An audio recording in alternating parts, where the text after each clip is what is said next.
महावीर के जन्म से लेकर उनकी साधना के काल के शुरू होने तक कोई स्पष्ट घटनाओं का उल्लेख उपलब्ध नहीं।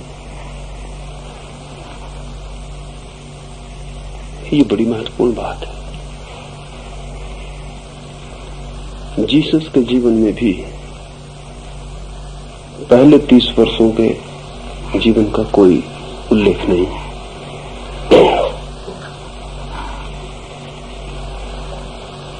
इसके पीछे बड़ा महत्वपूर्ण कारण है।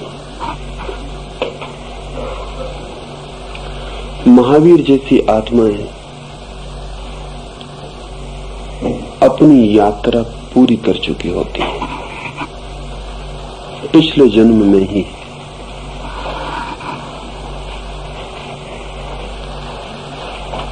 बिकमिंग का, घटनाओं का जो जगत है वो समाप्त हो चुका होता है पिछले जन्म में ही।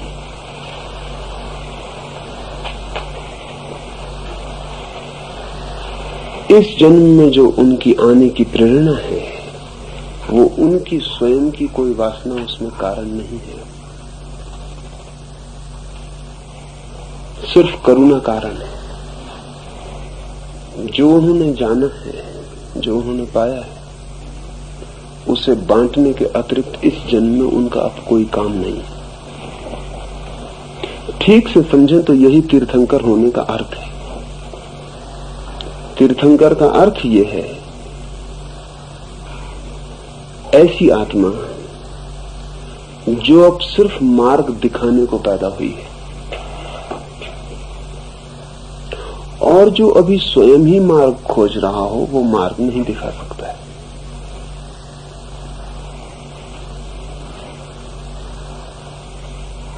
जो खुद ही अभी मार्ग खोज रहा है उसके मार्ग बताने का कोई अर्थ भी नहीं, क्योंकि मार्ग क्या है पूरा, ये मार्ग पर चलने से नहीं मंजिल पर पहुंच जाने से पता चलता है।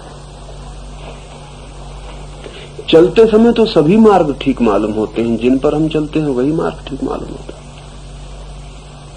और चलते समय कसौटी भी कहां है कि जिस मार्ग पर हम चल रहे हैं वो ठीक होगा, क्योंकि मार्ग का ठीक होना निर्भर करेगा मंजिल के मिल जाने पर। मार्ग के ठीक होने का एक ही अर्थ है कि जो मंजिल मिला दे। लेकिन ये पता कैसे चलेगा मंजिल मिलने के पहले कि इस मार्ग से मंजिल मिलेगी? ये तो उसे ही पता चल सकता है जो मंजिल पर पहुंच गया। लेकिन जो मंजिल पर पहुंच गया उसका मार्ग समाप्त हो गया। और मंजिल पर पहुंच जाना इतना कठिन नहीं है जितना मंजिल पर पहुंच के मार्ग पर लौटना। क्योंकि साधारणता कोई कारण नहीं मालूम होता कि जो मंजिल पर पहुंच गया हो वह मंजिल पर विश्राम करे। तो दुनिया में मुक्त आत्माएं तो बहुत होती हैं, क्योंकि मुक्ति की मंजिल पर पहुंचते ही वे खो जाते हैं निराकार में। लेकिन थोड़ी सी आत्माएं फिर अंधेरे पथों पर वापस लौट आती हैं। ऐसी आत्माएं जो मंजिल पर पहुंच के वापस जगत में लौटती हैं तीर्थंकर कहलाती हैं। कोई परंपरा उन्हें तीर्थंकर कहती होगी, कोई परंपरा उन्हें अवतार कहती है, कोई परंपरा उन्हें ईश्वर पुत्र कहती है, कोई परंपरा पैगंबर कहती है। लेकिन पैगंबर, तीर्थंकर, अवतार का जो अर्थ है वो इतना है, सिर्फ ऐसी चेतना जिसका अपना काम पूरा हो चुका और अब लौटने का कोई कारण नहीं रह गया। बहुत कठिन है ये मैंने कहा। मंजिल खोजना कठिन है, मंजिल पर पहुंच के जबकि परम विश्राम का क्षण आ गया तब लौटना उन रास्तों पर जिन रास्तों को बहुत मुश्किल से छोड़ा जा सका और मुक्त हुआ जा सका, अत्यधिक कठिन है। इसलिए उन थोड़ी सी आत्माओं को परम सम्मान उपलब्ध हुआ है जो मंजिल पाके रास्ते पर वापस लौट आती हैं, और यही आत्माएं मार्गदर्शक हो सकती हैं। तीर्थंकर का मतलब है जिस घाट से पार हुआ जा सके। तीर्थ कहते हैं उस घाट को ही जहां से पार हुआ जा सके, और तीर्थंकर कहते हैं उस घाट को, उस घाट पर उस मल्लाह को जो पार करने का रास्ता बता दे।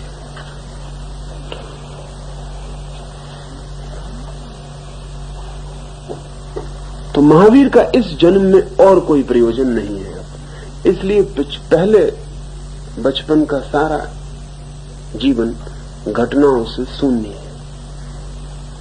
घटनाएं घटने का कोई अर्थ नहीं, वो बिल्कुल शून्य है घटनाओं से, इसलिए कोई घटना उल्लिखित नहीं है, उल्लिखित होने का कोई कारण नहीं। जीसस का प्रारंभिक जीवन बिल्कुल शून्य है घटनाओं से, कोई घटना ही नहीं है। अब ये बड़ी हैरानी की बात है, आमतौर से जिन्हें हम विशिष्ट पुरुष कहते हैं उनके बचपन में विशिष्ट घटनाएं घटती हैं। जिन्हें हम विशिष्ट पुरुष कहते हैं, लेकिन वे भी साधारण ही पुरुष होते हैं। सच में जो विशिष्ट है उसका प्राथमिक जीवन बिल्कुल घटना शून्य होता है।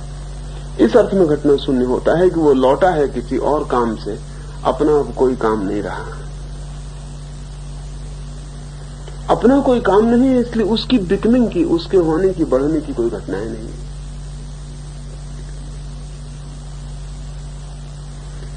बस वो चुपचाप बढ़ता चला जाता है।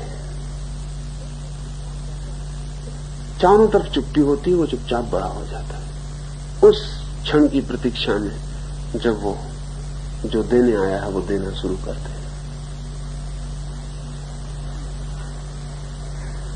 मेरी दृष्टि में तो महावीर को वर्धमान का नाम ही इसलिए मिला, इसलिए नहीं जैसा कि कहानियों और किताबों में लिखा हुआ है तो उनके घर में पैदा होने से घर में सब चीजों की बढ़ती होने लगी, धन बढ़ने लगा, यश बढ़ने लगा।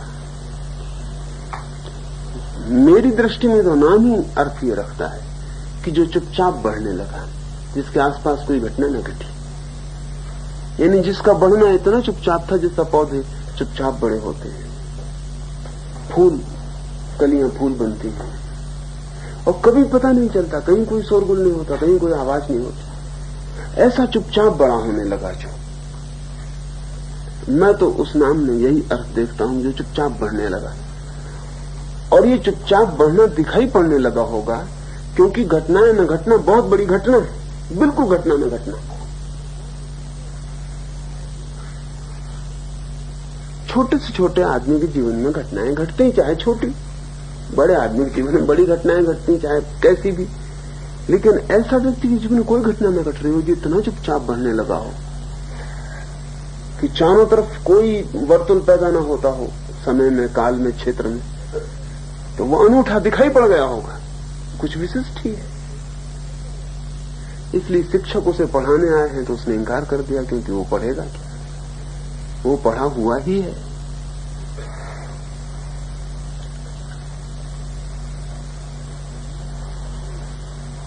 शिक्षक पढ़ाने आए हैं तो वर्तमान में मना कर दिया है, क्योंकि शिक्षकों ने पाया जो वो उसे पढ़ा सकते हैं वो पहले से ही जानता है।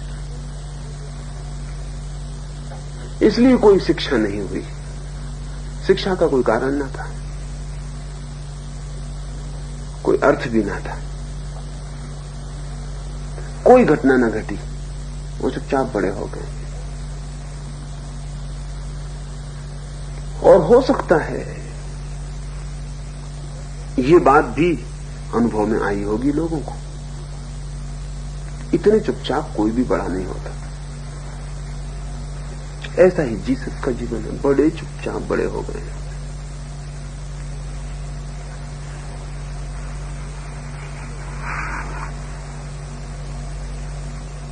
दूसरी बात ध्यान में रख लेनी जैसी है महावीर के जन्म के संबंध में, अर्थपूर्ण है।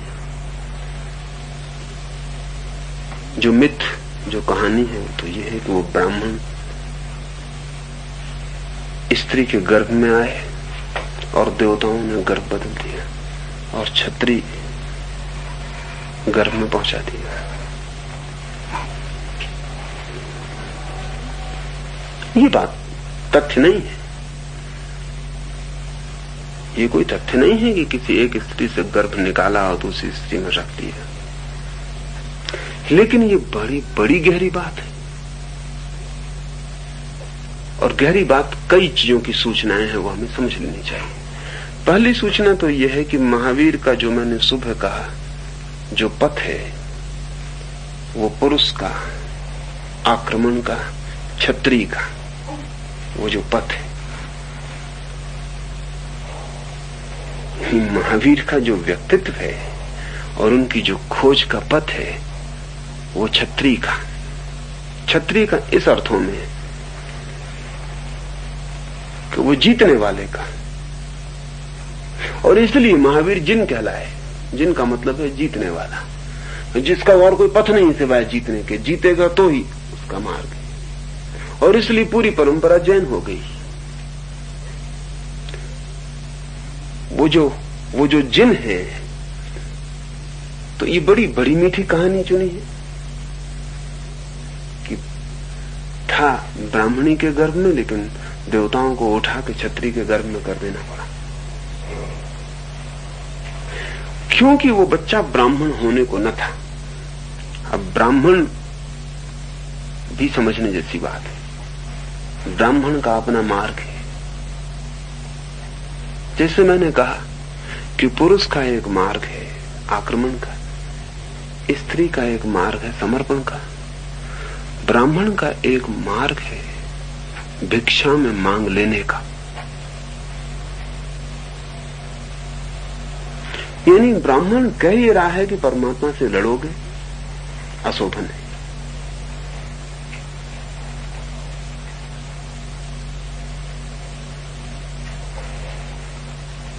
समर्पण करोगे किसके प्रति, उसका भी कोई पता नहीं है,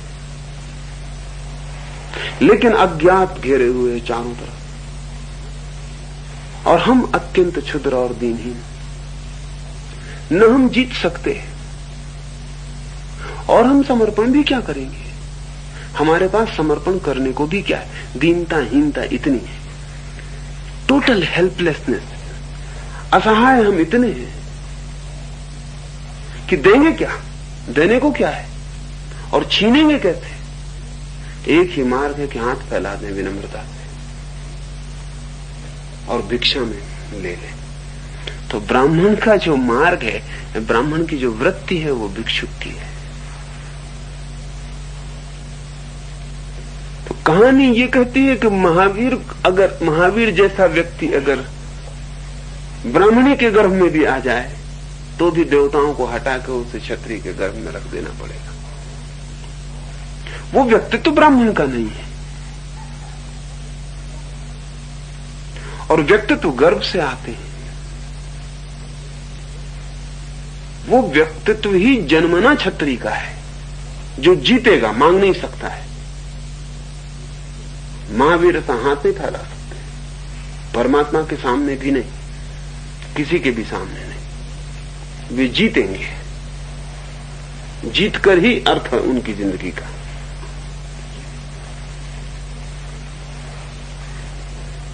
और इस देश में जो परंपरा थी, उस क्षणों में जो परंपरा थी, सर्वाधिक प्रभावी वो ब्राह्मण की थी। सर्वाधिक प्रभावी जो परंपरा थी उस दिन, वो ब्राह्मण की थी। वो असहाय मांग लेने वाले की थी। अद्भुत है वो बात थी, इतनी आसान नहीं जितना कोई सोचता हो, क्योंकि असहाय होना बड़ी अद्भुत क्रांति है।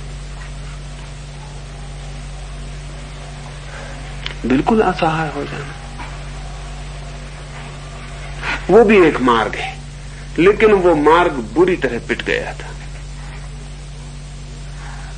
और इस बुरी तरह पिट गया था कि असहाय ब्राह्मण बड़ा दम्भी हो गया था। जो अद्भुत घटना घट गई थी वो ये थी, क्योंकि मार्ग तो था असहाय होने का, लेकिन परंपरा इतनी गाढ़ी हो गई थी, मजबूत हो गई थी कि असहाय ब्राह्मण सबसे ज्यादा अकड़ के सड़कों पर खड़ा था। तो वो ब्राह्मण की जो मौलिक धारणा थी वो खंडित हो चुकी थी। ब्राह्मण गुरु हो गया था, ब्राह्मण ज्ञानी हो गया था, ब्राह्मण सबके ऊपर बैठ गया था। वो जो असहाय होने की जो धारणा थी वो खो गई थी। उस बात को तोड़ देना जरूरी था। इसको बड़े प्रतीक रूप में कथा कहती है कि ब्राह्मणी के गर्भ में आके भी देवताओं को हटा देना पड़ा। यानी ब्राह्मणी का गर्भ अब महावीर जैसे व्यक्ति को पैदा करने में असमर्थ हो गया था। उसका जो मतलब है, उसका मतलब यह कि ब्राह्मण की दिशा से अब महावीर जैसा व्यक्ति के पैदा होने की कोई संभावना न थी। सूख गई थी धारा, अकड़ गई थी, ऐंठ गई थी, गलत हो गई थी अब क्षत्रिय की धारा से। इसलिए जो संघर्ष था उस दिन वो बहुत गहरे में ब्राह्मण और क्षत्रिय के मार्ग का संघर्ष था।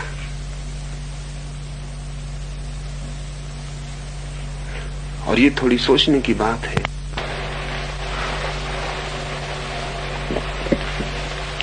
कोई पूछता है कभी कि क्या क्षत्रिय के अलावा और कोई तीर्थंकर नहीं हो सकता? नहीं हो सकता। चाहे वो बेटा ब्राह्मण के गर्भ से ही क्यों पैदा ना हो, वो होगा क्षत्रिय ही तो ही उस मार्ग पर जा सकता। वो मार्ग आक्रमण का है, वो मार्ग विजय का है। वहां भाषा विजय की और जीत की है।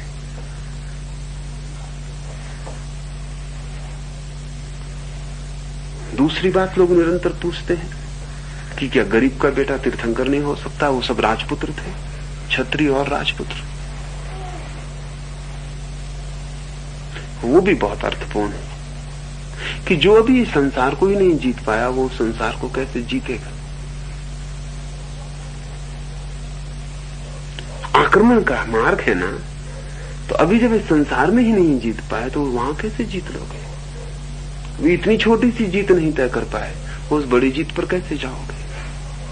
इसलिए वे 24 बेटे राजपुत्र भी हैं। राजपुत्र इस अर्थ में सूचक है कि जीतने वाला जो है वो कुछ भी जीतेगा, और जब वो इसको जीत लेगा तब उसकी तरफ उसकी नजर उठेगी। वो इस लोक को जीत लेगा तब उस लोक को जीतेगा। जीत के मार्ग पर पहले यही लोक पड़ने वाला है। ब्राह्मण इस लोक में भी भिक्षा मांगेगा, उस लोक में भी।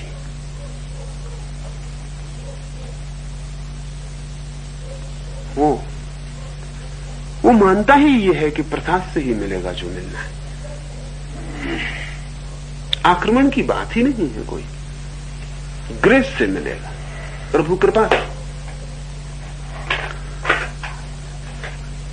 वो जो संघर्ष था वो ब्राह्मण और क्षत्रिय ऐसी दो जातियों का नहीं, ऐसी दो परंपराओं का। ऐसी दो जातियों का कोई संघर्ष नहीं है, ऐसी दो परंपराओं का, ऐसे दो मार्गों का जो सत्य की खोज पर निकले। और जब एक मार्ग कुंठित हो जाता है, और सब मार्ग कुंठित हो जाते हैं एक सीमा पर जाके, क्योंकि सब मार्ग अहमन्य हो जाते हैं, इगोइस्ट हो जाते हैं एक सीमा पर जाके। ब्राह्मण का मार्ग प्राचीनतम मार्ग है, वो कुंठित हो गया था। उसके विरोध में बगावत जरूरी थी। वो बगावत क्षत्रिय से आनी स्वाभाविक थी, क्यों? और आनी इसलिए स्वाभाविक थी कि हमेशा बगावत ठीक विपरीत से आती है। विद्रोह जो है वो ठीक विपरीत से आता है। ब्राह्मण है मांगने वाला, क्षत्रिय है जीतने वाला। एक दान और दया में ले लेगा, दूसरा दुश्मन को समाप्त करके लेगा। लेने का उसके लिए और दूसरा अर्थ ही नहीं होता। तो ठीक बगावत विपरीत वर्ग से आने वाली थी, इसलिए वो क्षत्रिय है। इसलिए वो जन्म की कथा बड़ी मीठी है। यानी वो ये बताती है कि ब्राह्मण की जो कोख थी वो बांझ हो गई थी। अब उसमें महावीर जैसा व्यक्ति पैदा नहीं हो सकता। वो परंपरा छीन हो गई थी, सूख गई थी। ब्राह्मण उस युग में महावीर या बुद्ध की हैसियत का एक भी आदमी पैदा नहीं कर पाया। वो मार्ग सूख गया था। उसने पैदा किए आदमी, लेकिन वक्त लग गया कोई 1500 वर्ष का। फिर आया संघर्ष। 1500 वर्ष में महावीर और बुद्ध ने जो परंपरा छोड़ी थी वो सूख गई और जड़ हो गई। तब ठीक विपरीत विद्रोह फिर काम कर गया।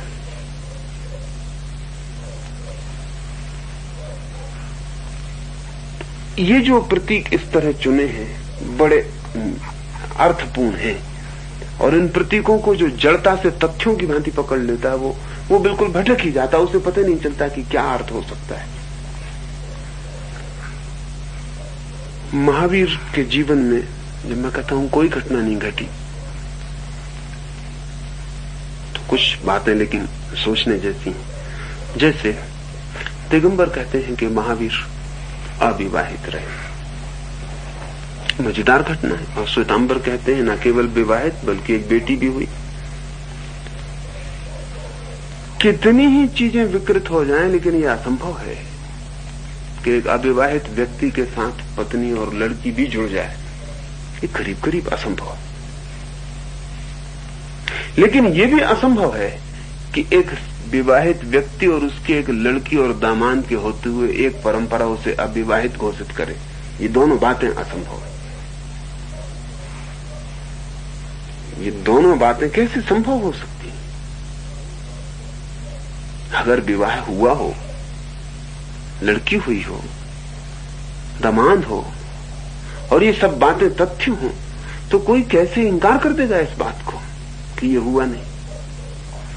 यहां फिर समझ लेने जैसा है कि तथ्य जरूरी नहीं कि सदा सत्य हो। ये एक बात समझ लेनी जरूरी है। तथ्य जरूरी नहीं कि सदा सत्य हो, और जिनकी पकड़ सत्य पर है बहुत बार तथ्यों में बुनियादी हेरफेर हो जाते हैं, और जो सत्यों को नहीं देख पाते वो सिर्फ मृत तथ्यों को संग्रहित कर लेते हैं। इससे मेरा मानना है कि महावीर का विवाह जरूर हुआ होगा, लेकिन वे बिल्कुल अविवाहित की भांति रहे होंगे, और इसलिए ये संभव हो सकी है बात। उनका विवाह हुआ ही, लेकिन वे अविवाहित की भांति रहे। जिन्होंने तथ्य देखा उन्होंने कहा विवाह जरूर हुआ, और जिन्होंने सत्य देखा उन्होंने कहा वह आदमी अविवाहित था, अनमैरिड था। अविवाहित होना एक सत्य है और विवाहित होना सिर्फ एक तथ्य है। कोई व्यक्ति बिना विवाहित हुए विवाहित हो सकता है, मन से, चित्त से, वासना से। और विवाहित होने की वासना क्या है उसे हम समझ लें। विवाहित होने की वासना है कि मैं अकेला काफी नहीं, पर्याप्त नहीं, दूसरा भी चाहिए जो आए और मुझे पूरा करे। मैरिड होने का मतलब क्या है? विवाहित होने का मतलब क्या है? विवाहित होने का गहरा मतलब यह है कि मैं अपने में पर्याप्त नहीं हूं। जब तक कि कोई मुझे मिले और जोड़े और पूरा ना करे। पुरुष अपर्याप्त है अपने में, आधा है, स्त्री जुड़े। ये विवाहित होने की कामना है, ये विवाहित होने का चित्त है। स्त्री अधूरी है अपने में, पुरुष के बिना खाली खाली है, पुरुष आए और उसे भरे और पूरा करे, ये विवाहित होने की कामना है। तो दिगंबरों को मैं कहता हूं उन्होंने ठीक ही कहा कि महावीर अविवाहित थे, क्योंकि उस व्यक्ति में किसी से पूरे होने की कोई कामना ना बची थी, वो पूरा था।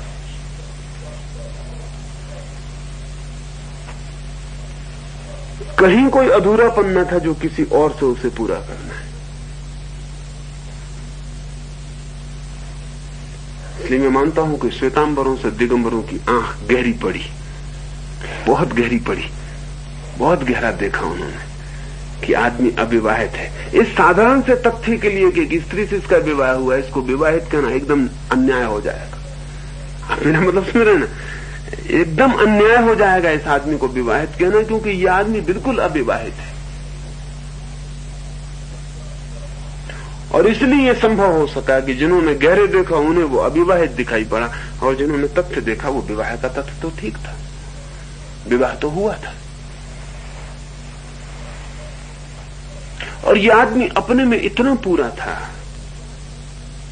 कि दूसरा इसके पास हो सकता है, दूसरा इसके निकट हो सकता है, दूसरा चाहे तो इससे अपने को भर भी सकता है, लेकिन इस आदमी को दूसरे की अपेक्षा नहीं है, इस आदमी को अपेक्षा नहीं। इसलिए यह भी हो सकता है कि पत्नी ने पति पाया हो, लेकिन महावीर ने पत्नी नहीं पाई। इसलिए वो दिगंबरों की आंख गहरी, कहते हैं पत्नी नहीं थी इस आदमी के पास। ये हो सकता है पत्नी ने पति पाया हो, यह भी हो सकता है कि पत्नी ने इससे पुत्र पाया हो, लेकिन महावीर पिता नहीं थे और न पति थे। ये घटना घटी भी हो तो अत्यंत बाह्यतल पर घटी, लेकिन भीतर ये आदमी पूरा था। ये जो होलनेस है इस आदमी की, इस पर जोर देने के लिए दिगंबरों ने कहा कि नहीं, इस आदमी ने कभी शादी की नहीं। मगर उनसे भी जैसे जैसे बात आगे बड़ी भूल होती चलेगी, वो भी तथ्य को इंकार करने लगे। उनको भी ख्याल न रहा इस बात का कि तथ्य तो था कि शादी की थी। और मैं मानता हूं कि ये भी बात अर्थपूर्ण है कि महावीर ने इंकार नहीं किया शादी के लिए। असल में जो शादी के लिए आतुर है वो, और जो शादी का इंकार करता है वो दोनों स्त्रियों को अर्थ देते हैं। इंकार करने वाला भी स्त्री को अर्थ देता है, इंकार करने वाला भी भय जाहिर करता है, इंकार करने वाला भी पलायन करता है, इंकार करने वाला भी मानता है कि स्त्री कुछ है जो पास होगी तो मैं कुछ और हो जाऊंगा। महावीर ने ना भी ना की होगी इसलिए शादी हो गई होगी, ना कर देते तो शादी रुक सकती थी, लेकिन ना तक न की होगी। आदमी इतना पूरा था कि ना करने तक का उपाय न था। ठीक है, स्त्री आती थी तो आए, ना आए तो ना आए, ये दोनों बातें अर्थहीन थी। और ये और घटनाओं से भी लगता है कि ये बात सच रही होगी। महावीर ने आज्ञा चाहिए पिता से कि मैं सन्यासी हो जाऊं। पिता ने कहा मेरे रहते नहीं, मैं जब तक जीवित हूं तब तक तुम बात ही मत करना दोबारा। और महावीर चुप हो गए। अद्भुत आदमी रहा होगा। जिसको सन्यास लेना हो वो ऐसा काम करे कि आज्ञा मांगे। पहली तो बात, जिसको सन्यास लेनी वो आज्ञा क्यों मांगे?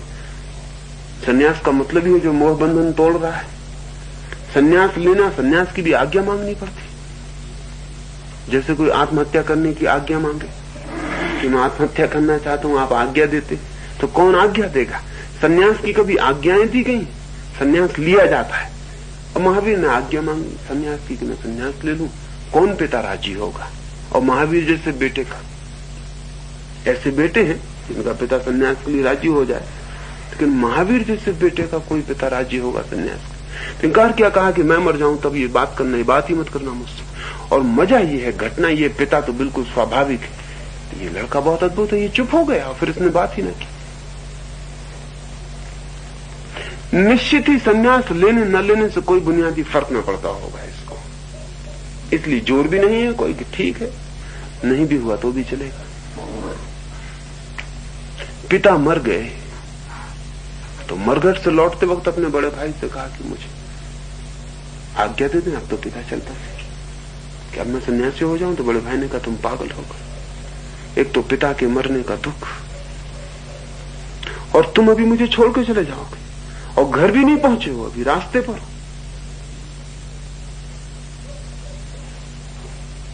मुझसे ये बात कभी मत करना। तो बड़ी मजेदार घटना है कि महावीर ने फिर बात ही नहीं की, फिर वे घर में ही रहने लगे। लेकिन थोड़े दिन में ही घर के लोगों को पता चला कि महावीर जैसे नहीं है घर में और नहीं है। उनका होना न होने के बराबर है। न वे किसी के मार्ग पर आड़े आते हैं, न वे किसी की तरफ देखते हैं, न कोई उन्हें देखे इसकी आतुरता रह गई। वे ऐसे हैं जैसे उस बड़े भवन में अकेले, जैसे कोई है ही नहीं। कोई उनसे पूछे हाँ और ना में जवाब मांगे तो भी नहीं देते, किसी पक्ष और विपक्ष में नहीं पड़ते, किसी वाद विवाद में रस नहीं लेते, घर में क्या हो रहा है नहीं हो रहा उन्हें कुछ प्रयोजन नहीं, अतिथि हो गए। तो घर के लोगों को लगने लगा कि वो तो गए ही, सिर्फ शरीर रह गया है। तो घर के लोगों ने कहा शरीर को रोकना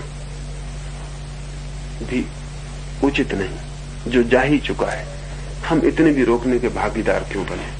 तो घर के लोगों ने प्रार्थना की कि अब आपकी मर्जी हो तो आप संन्यास ले लें, क्योंकि हमारी तरफ से तो संन्यास लगता है पूरा हो ही गया, आप घर में हैं या नहीं बराबर हो गया, हम क्यों इस पाप के भागीदार हों कि आपको रोकते।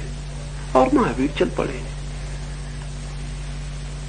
ऐसा जो व्यक्ति है, इससे शादी के वक्त इसने ये भी नहीं कहा होगा कि नहीं करनी, क्योंकि नहीं करने में भी तो हम स्त्री को मूल्य देते हैं, दूसरे को मूल्य देते हैं, डरते हैं कि नहीं करनी है। पर शादी के बाद ये ऐसे रहा होगा जैसे कि शादी के पहले रहता था, कुछ फर्क ही ना पड़ा होगा। इसलिए जिन्होंने गहरे देखा उन्होंने माना कि अविवाहित है।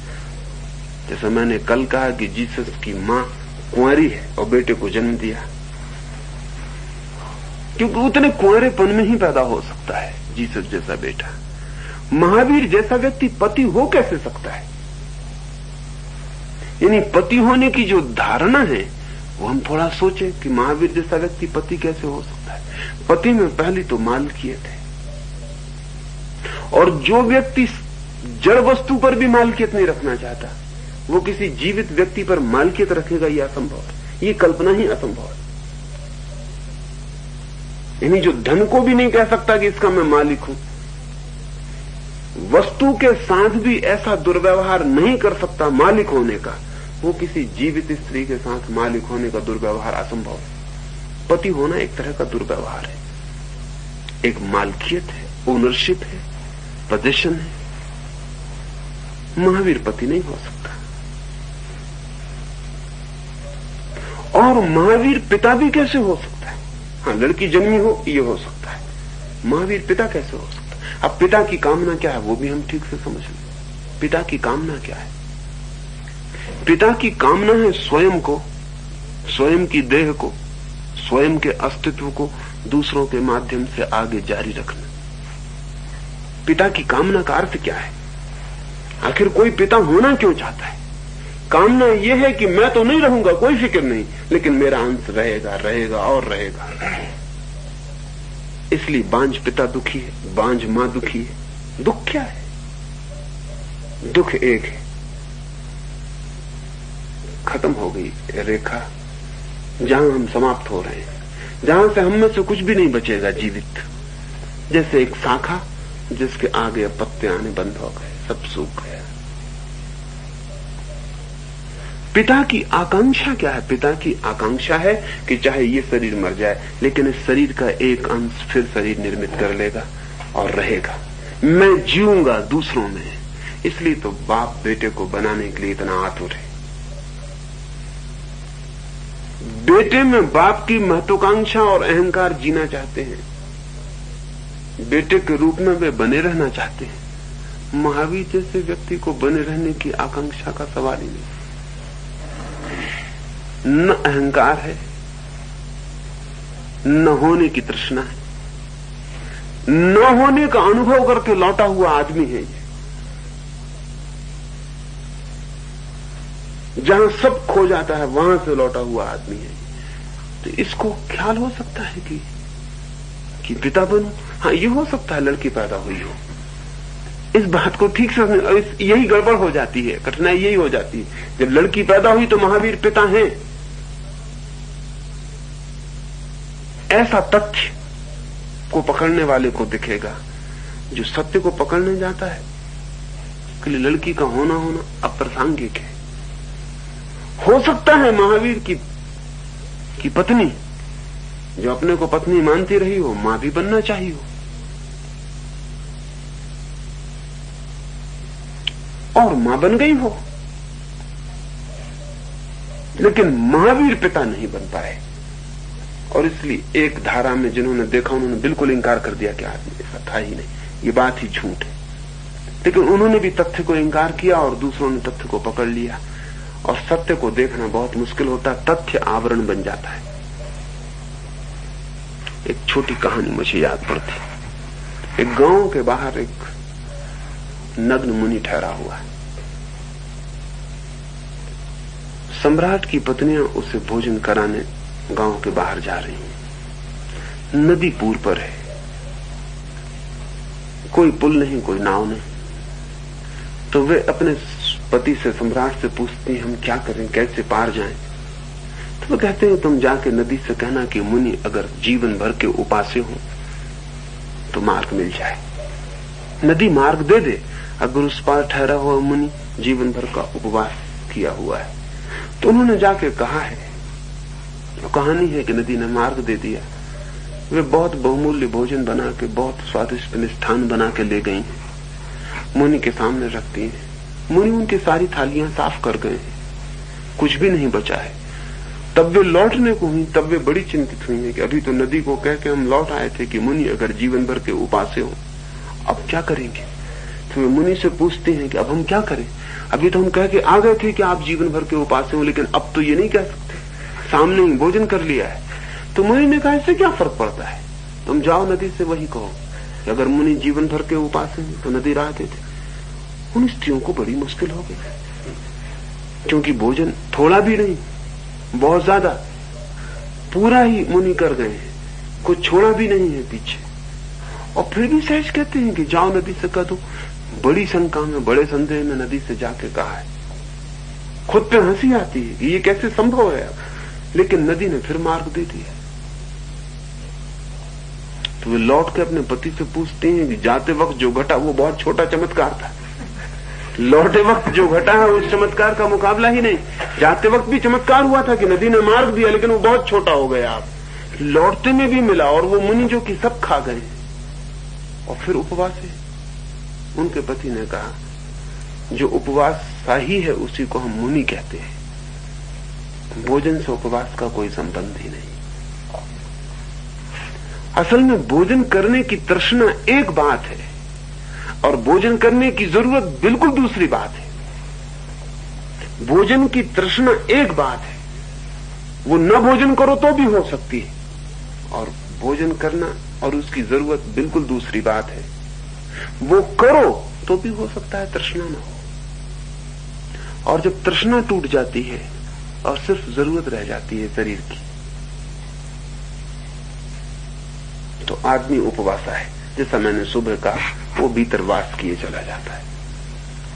शरीर की जरूरत है, सुन लेता है, कर देता है, इससे ज्यादा कोई प्रयोजन नहीं है।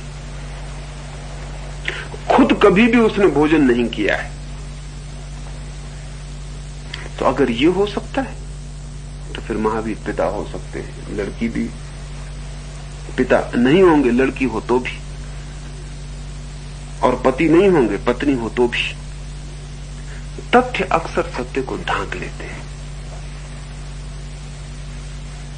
और हम सब तथ्यों को ही देख पाते हैं, फैक्ट्स को, और हमारा ख्याल होता है कि तथ्य बड़े कीमती हैं। और तथ्य के बहुत पहलू हो सकते हैं। मैंने सुना है एक अदालत में एक मुकदमा चला, एक आदमी ने एक हत्या कर दी है, और आंखों देखे गवाह ने कहा है कि खुले आकाश के नीचे यह हत्या की गई है। जब हत्या की गई मैं मौजूद था और आकाश में तारे थे। और दूसरे आदमी ने कहा है कि यह हत्या मकान के भीतर की गई है। मैं मौजूद था, चारों तरफ दीवार से बंद परकोटा था, द्वार पर मैं खड़ा था, चारों तरफ दीवार थी, मकान था जिसके भीतर हत्या की गई। और उस न्यायाधीश ने कहा मुझे बहुत मुश्किल में डाल दिया है तुमने, क्योंकि एक कहता है खुले आकाश के नीचे और दूसरा कहता है मकान के भीतर। और एक तीसरे आंख वाले गवाह ने, जिसने खुद ने देखा था, उसने भी कहा कि दोनों ही ठीक कहते, मकान अधूरा बना था, अभी सिर्फ दीवारें उठी थी, ऊपर आकाश में तारे थे, छप्पड़ नहीं था मकान पर। और ये दोनों ही ठीक कहते हैं। आकाश में तारे थे और खुले आकाश के नीचे ही हत्या हुई है, और चारों तरफ दीवार थी और मकान था, ये भी सच है। जीवन बहुत जटिल है, और एक तो तथ्य ही हम बहुत तरह से देख सकते हैं, और फिर दूसरी गहराई ये कि तथ्य जरूरी नहीं कि सत्य हो, सत्य कुछ और भी हो सकता है जो तथ्य से विपरीत भी हो सकता है। लेकिन हम चूंकि तथ्यों को ही जानते हैं और सत्यों से हमारा कोई संबंध नहीं, इसलिए अक्सर तथ्यों को पकड़ लेते हैं और तब मुश्किल में पड़ जाते हैं, बड़ी कठिनाई पैदा हो जाती, बहुत कठिनाई पैदा हो जाती। जैसे कि एक उल्लेख है, जनेऊ की एक तीर्थंकर है,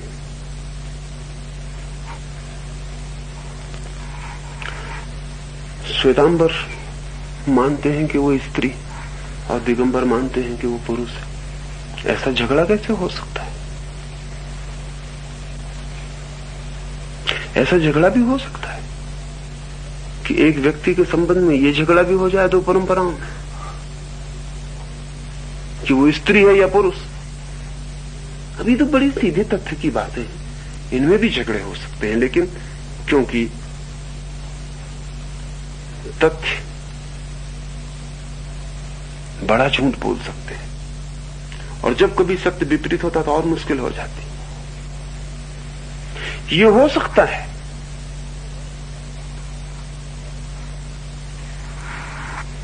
कि जिस तीर्थंकर के बाबत ये ख्याल है वो स्त्री हो शरीर से, लेकिन तीर्थंकर हो ही नहीं सकता कोई व्यक्ति जब तक कि आक्रामक ना हो, जब तक कि पुरुष वृत्ति ना हो, तब तक कि संघर्ष और संकल्प ना हो। और यह भी हो सकता है कि संघर्ष, संकल्प और आक्रमण ने पूरे व्यक्तित्व को बदल दिया हो, और यह भी हो सकता है कि जब वो संन्यास लिया हो तो स्त्री रहे हो, और जब मुक्त हुए तो पुरुष हो गए। यानी मेरा मतलब समझ लेना, यानी ये पूरा का पूरा फिजिकल ट्रांसफॉर्मेशन भी संभव है। ऐसा अभी रामकृष्ण के वक्त में हुआ कि रामकृष्ण ने सारी साधनाएं की, जितनी साधनाएं थी, और सब मार्गों से जाना चाहा और देखना चाहा कि ये मार्ग ले जा सकता है कि नहीं। तो उन्होंने ईसाइयों की, सूफियों की, वैष्णवों की, भक्ति मार्गियों की, योगियों की, हठयोगियों की, सब तरह की साधनाएं की। उसमें उन्होंने एक सखी संप्रदाय की भी साधना की, जिसमें व्यक्ति अपने को कृष्ण की स्त्री मान लेता है परिपूर्ण भाव से, सखी हो जाता है, गोपी बन जाता है। पुरुष भी हो तो भी वो रात कृष्ण की मूर्ति लेकर साथ सोता है, पति की तरह पत्नी होकर। तो रामकृष्ण तो समग्र भाव से स्वीकार कर लिए, और कुछ महीनों तक वो स्त्री की भाव और कामना किए। बड़ी अद्भुत घटना घटी। घटना ये घटी कि रामकृष्ण की उस साधना के काल में आवाज बदल गई और स्त्री की आवाज हो गई। चाल बदल गई, वो फिर पुरुष जैसे न चल सकते थे, वो स्त्रियों जैसे चलने लगे। उनके स्तनु भर आए, और तब घबराहट हुई कि कहीं उनका पूरा शरीर तो रूपांतरित नहीं हो जाए, कहीं उनका पूरा का पूरा लैंगिक रूपांतरण न हो जाए। और उन्हें रोका उनके मित्रों ने, भक्तों ने, लेकिन वो तो जा चुके थे। वो कहते थे कैसा पुरुष, कौन पुरुष, कौन रामकृष्ण, वो तो अब नहीं रहा। साधना पूरी हो जाने पर भी 6 महीने तक उन पर स्त्री के चिन्ह रहे। 6 महीने तक उनको देख के लोग बड़े हैरान हो जाते थे कि इनको क्या हो गया, ये क्या हो गया। अगर ये संभव है तो फिर कोई अगर उन दिनों में उनको देखा हो तो लिख सकता है वो स्त्री थे। अब मेरा अपना जानना ऐसा है कि वो व्यक्ति स्त्री ही रही होगी जब वो साधना के जगत में प्रविष्ट हुई, लेकिन जो साधना चुनी वो पुरुष की साधना है, और उस साधना ने पूरा का पूरा रूपांतरण किया होगा, न केवल व्यक्तित्व बल्कि देह भी। और अब तो हम जानते हैं वैज्ञानिक ढंग से भी कि देह बदल सकती है, तीव्र मनोभावों से देह बदल सकती है, और पूर्ण मनोभाव से तो पूरी देह बदल सकती है। तो जिन्होंने तथ्य पकड़ा होगा उन्होंने देखा होगा कि स्त्री थी तो स्त्री रही उनकी किताब में, और जिन्होंने रूपांतरण देखा होगा उनके लिए पुरुष हो गई। तथ्य को एकदम से अंधे की तरह पकड़ लेना खतरनाक है। सत्य पर नजर होनी चाहिए। तथ्य रोज बदल जाते हैं। ये तथ्य है कि आप पुरुष हैं या स्त्री, ये सत्य नहीं है।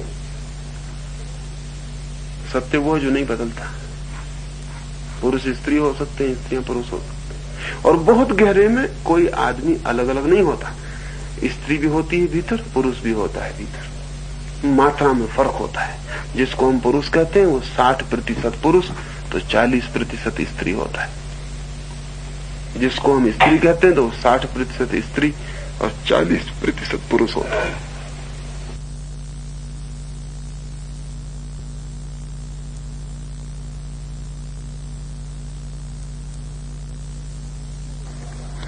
ये मात्रा बहुत कम भी हो सकती है, ये बहुत सीमांत पे भी हो सकती है, ये 51% जैसी स्थिति में भी हो सकती है। और तब जरा सा फर्क चित्त का और रूपांतरण हो जाएगा, 2% की बदलाहट और पूरा व्यक्तित्व बदल जाएगा। लेकिन मनुष्य जाति को हमेशा बाधा पड़ी है इस बात से, वो उसने तथ्यों को बिल्कुल अंधे की तरह जकड़ के पकड़ लेता, और तथ्य बड़ा झूठ बोल सकते हैं। महावीर के संबंध में भी जो बातें कही जाती हैं, अब जैसे एक वर्ग मानता है कि वो वस्त्र पहने हुए,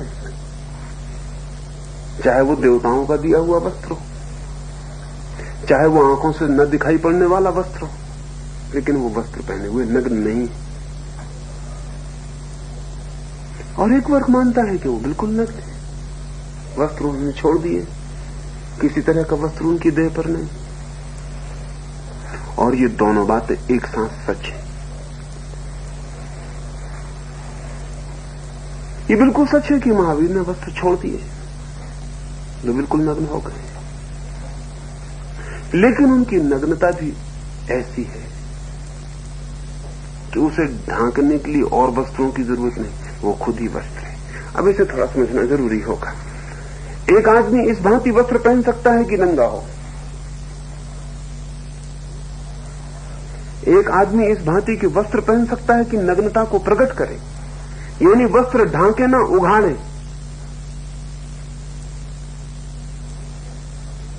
सच तो यह है कि नंगा शरीर इतना नंगा नहीं होता जितना वस्त्र उसे नंगा कर सकते। जानवरों को देख के हमें शायद ही ख्याल आता हो कि वो नंगे हैं,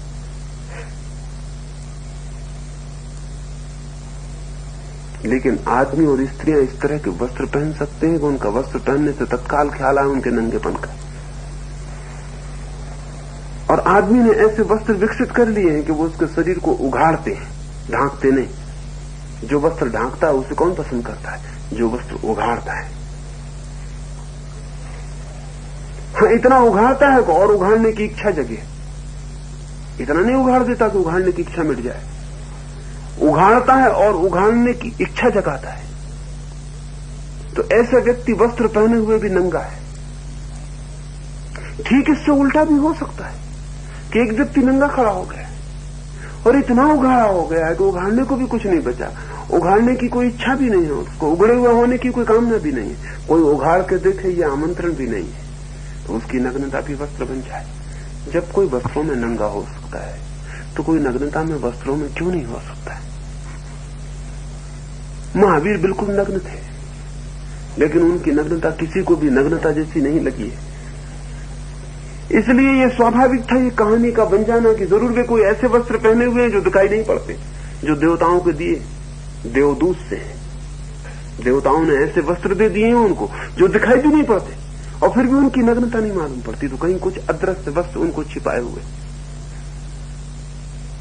ये धारणा पैदा हो जानी बिल्कुल स्वाभाविक थी, पर महावीर निपट नग्न है।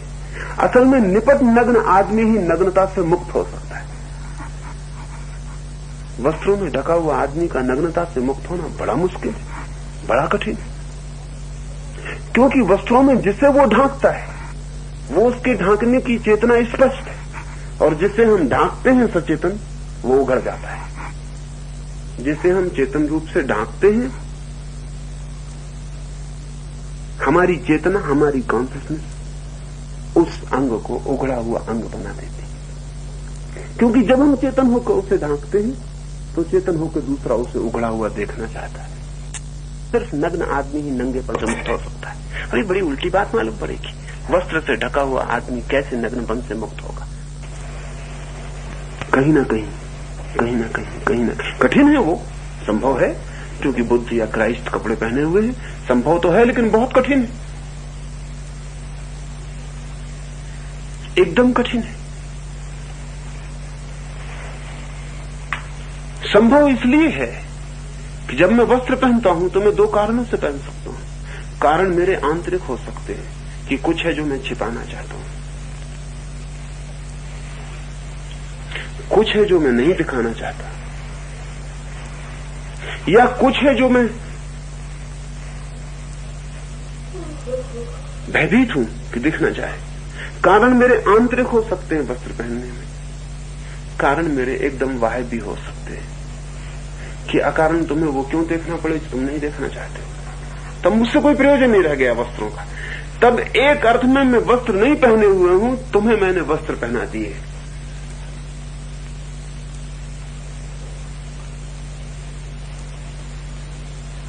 ये बुद्ध या क्राइस्ट जैसे लोग जो वस्त्र पहने हुए हैं, ये भी नग्न होने की उतनी हैसियत रखते हैं जितनी महावीर।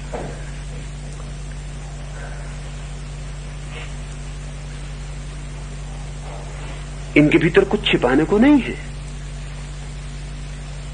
लेकिन हो सकता है दूसरा नग्नता ना देखना चाहे, तो दूसरे पर आक्रमण भी क्यों करना। तो दूसरे की आंख पर उन्होंने वस्त्र डाला हुआ है, अपने शरीर पर नहीं।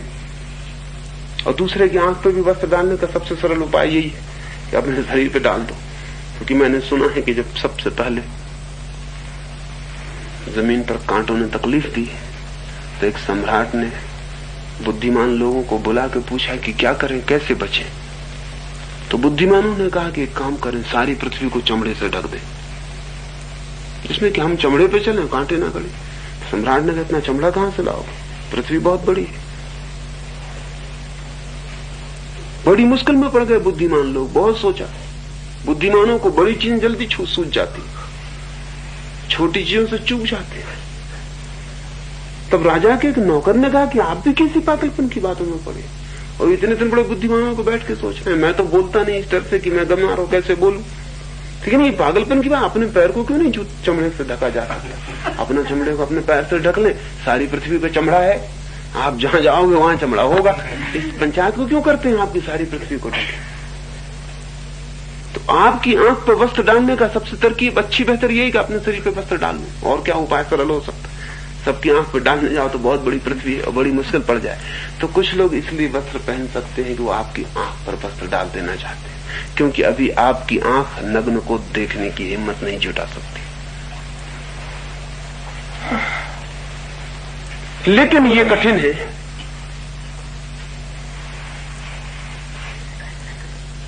महावीर की नग्नता पर इसीलिए दो मत खड़े हो गए। महावीर निश्चित ही नग्न है, इसमें कोई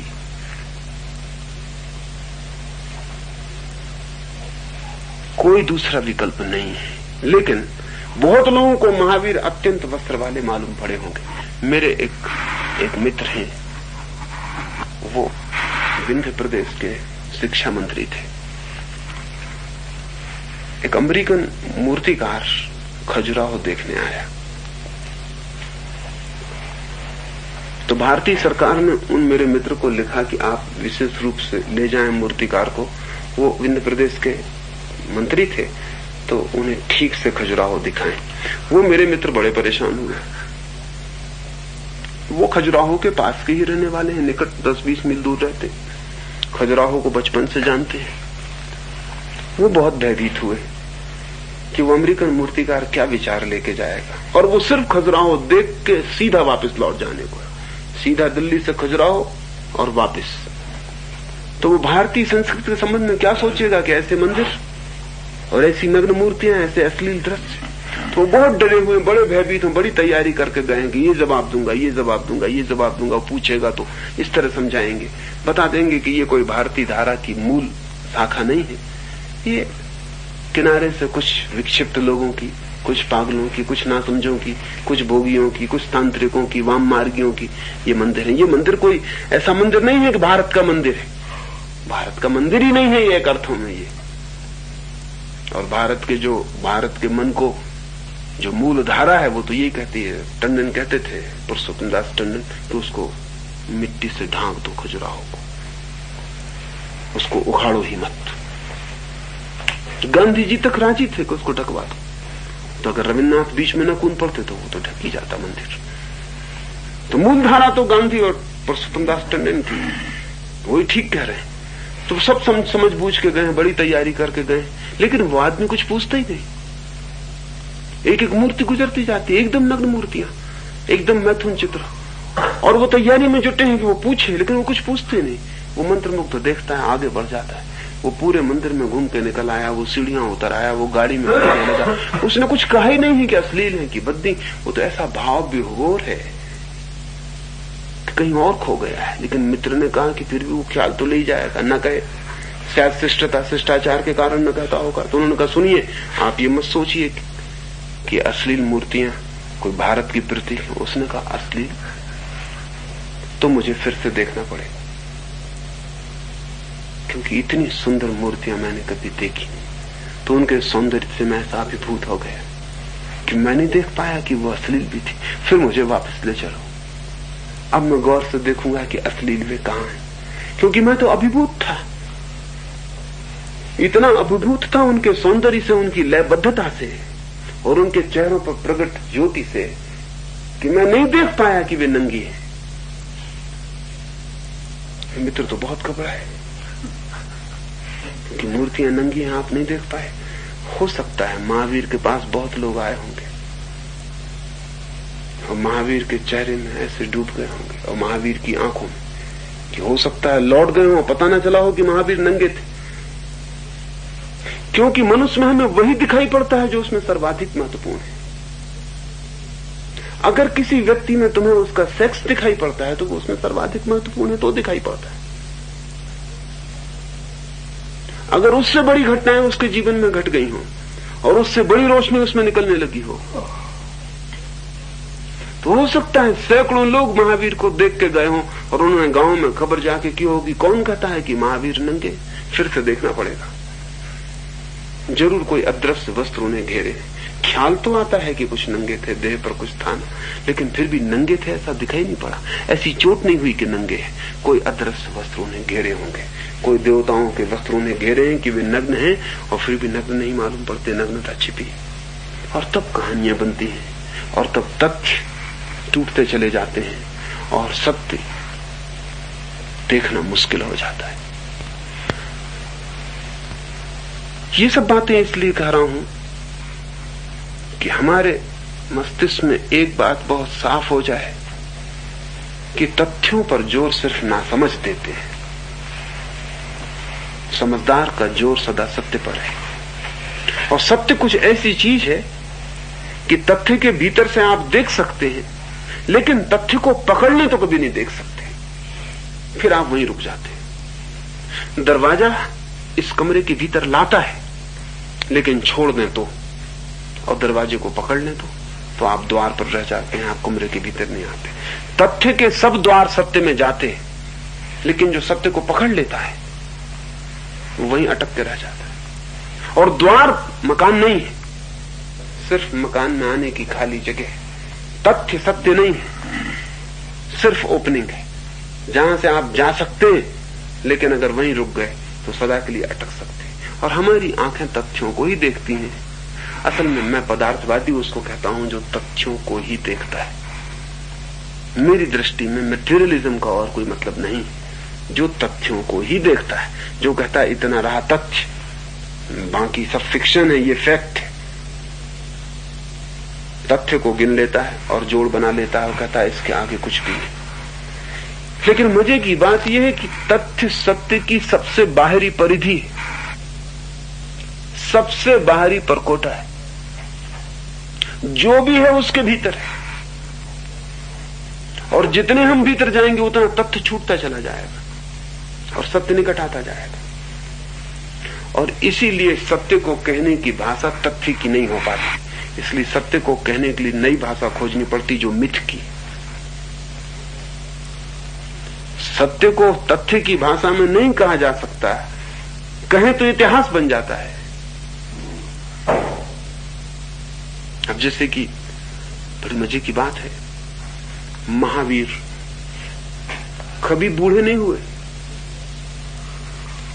न कोई और दूसरा तीर्थंकर कभी बूढ़ा हुआ, न बुद्ध कभी बूढ़े हुए, न राम न कृष्ण। इनकी कोई बुढ़ापे की मूर्ति आपने देखी? ये बूढ़े हो गए हों, ये क्या मामला है? क्या ये लोग जवान ही रह गए? जवानी के आगे नहीं गए? गए तो जरूर होंगे, ये तो असंभव है कि ना गए होंगे। तथ्य तो यही होगा कि महावीर को बूढ़ा होना पड़ेगा। बूढ़े हुए ही होंगे, जब मरना पड़ता है तो बूढ़ा होना पड़ेगा। लेकिन सत्य ये कहता है कि वो आदमी कभी बूढ़ा नहीं हुआ होगा। जो उसने पा लिया है वो इतना युवा है, वो इतना सदा जीवन है, वहां कैसा बुढ़ापा। तो जिन लोगों ने तथ्य पर जोर दिया होता वो महावीर के बूढ़ी अंकन भी करते, लेकिन सत्य पर जिन्होंने आंख रखी है तो फिर मिथ बनानी पड़ी कि महावीर कभी बूढ़े नहीं होते। वो कभी बूढ़े ही नहीं होते। अब कभी आपने ख्याल किया कि ये कोई भी कभी बूढ़े नहीं हुए? ये युवा होने की ये संभावना कहां है? तथ्य में तो नहीं है, इतिहास में तो नहीं है, लेकिन मिथ में है। और इसलिए मैं कहता हूं इतिहास से ज्यादा गहरा घुस जाती है मिथोलॉजी, उसकी पकड़ ज्यादा गहरी, क्योंकि वो उन सत्य, लेकिन उनको कहने के लिए उसे फैक्ट छोड़ देने पड़ते हैं और फिक्शन और कहानी गढ़नी पड़ती है। तो वो कहेगी कि नहीं नहीं, कृष्ण कभी बूढ़े नहीं होते, बच्चे होते, जवान होते, बस फिर ठहर जाते, फिर बूढ़े नहीं होते। असल में जो चित्त सदा नया है और जो चित्त सत्य को जान गया है वो कैसे वृद्ध होगा, वो कैसे क्षीण होगा? वो क्षीण होते ही नहीं, वो सदा के लिए उस हरियाली को पा गया जो अब कभी नहीं मिटती।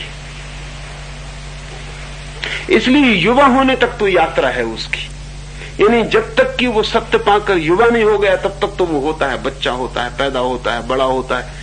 लेकिन युवा जैसे हो जाता है, जैसे वो पहुंच गया उस बिंदु पर जहां सत्य पा लिया जाता है, जो सदा जवान है, जो कभी बूढ़ा नहीं होता, वैसे ही फिर उसकी यात्रा शरीर की रुक जाती। शरीर की तो नहीं रुकती, शरीर तो बूढ़ा होगा और मरेगा।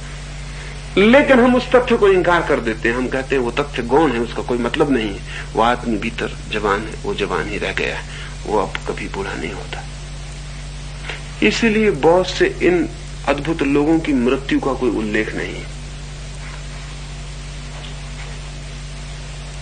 मृत्यु का ही उल्लेख नहीं है कि वो मरे कब।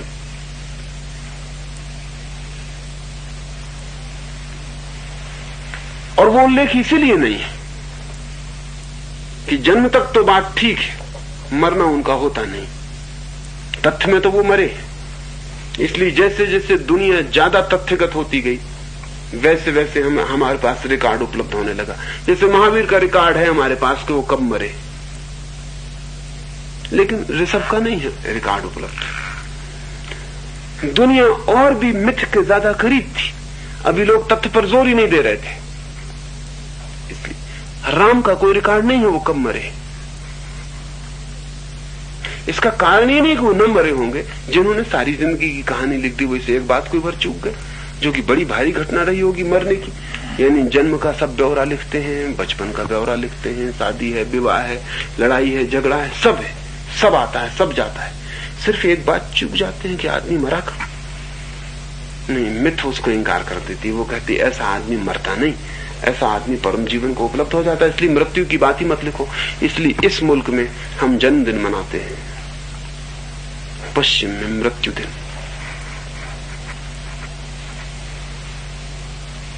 पश्चिम में जो मरने का दिन है वो बड़ा कीमत रखता है, पूरब में जो जन्म का दिन है वो बड़ी कीमत रखता है। और उसका कारण है कि हम जन्म को स्वीकार करते हैं, हम मृत्यु को इंकार ही कर देते हैं। पश्चिम में जन्म जितना स्वीकृत है, मृत्यु उससे ज्यादा स्वीकृत है, क्योंकि जन्म तो पहले हो चुका है, मृत्यु तो बाद में हुई है। जो बाद में हुआ है ज्यादा ताजा है, ज्यादा कीमती है। हम जन्मदिन की ही बात किए चले जाते हैं, और उसका कारण है कि हम जन्म को तो मानते हैं, बर्थ है, मृत्यु नहीं है, जीवन है, मृत्यु नहीं है। ये सारे तथ्य अगर तथ्य की तरह पकड़े जाएं तो मुश्किल हो जाती है, लेकिन अगर हम इनकी गहराई में उतर जाएं और इनके मिथ की जो कोड लैंग्वेज है, जो गुप्त भाषा है, उसे खोल दें तो बड़े रहस्य के पर्दे उठने लगते हैं। जिससे अब गांधी की हमने मरण तिथि मनानी शुरू की है, वो पश्चिम की नकल है।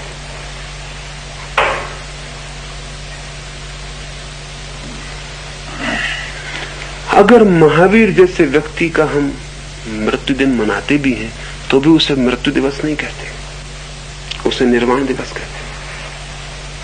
मरता नहीं है वो, सिर्फ निर्वाण को उपलब्ध हो जाता है। उसको भी मृत्यु दिवस नहीं कहते, उसको भी कहेंगे निर्वाण दिवस। मरता नहीं है और परम जीवन में चला जाता है। निर्वाण दिवस का मतलब हुआ कि छोटे जीवन से और बड़े जीवन में चला जाता है। लेकिन इधर जिन लोगों ने तथ्यों पर बहुत व्यर्थ की बातों में उलझा दिया है कि जिसका हिसाब लगाना मुश्किल है, और उनके समक्ष वे लोग जो निरंतर सत्य पर जोर देते रहे आज इस तरह हारे हुए खड़े हैं कि उसे भी समझना बड़ा बेबूझ है। और वे हारे इसलिए खड़े हुए हैं कि वे खुद ही तथ्य से अनुगत हो गए, वे खुद ही तथ्य से हार गए, और उनको भी लग रहा है कि कोई बड़ी भूल चूक हो गई, कि तथ्य का हिसाब नहीं रहा, ये बड़ी भूल चूक हो गई। मेरी दृष्टि में तथ्यों का क्या मूल्य है? अगर वे सत्यों को बता पाए तो ठीक, अन्यथा कोई भी मूल्य नहीं है। शाश्वत की तरफ उनसे इशारा हो जाए तो ठीक, अन्यथा कोई भी मूल्य नहीं है। मील के पत्थर है जो हमें कहते हैं और आगे चले जाओ, लेकिन कुछ ना समझ मील के पत्थरों को पकड़ के रुक जाते हैं। मील के पत्थरों का क्या मूल्य सिवाय इसके कि वो कहें और आगे और आगे और आगे। तथ्य भी मील के पत्थर है सत्य की यात्रा में, और इसलिए अगर महावीर के जीवन के प्रारंभिक सारी घटनाओं को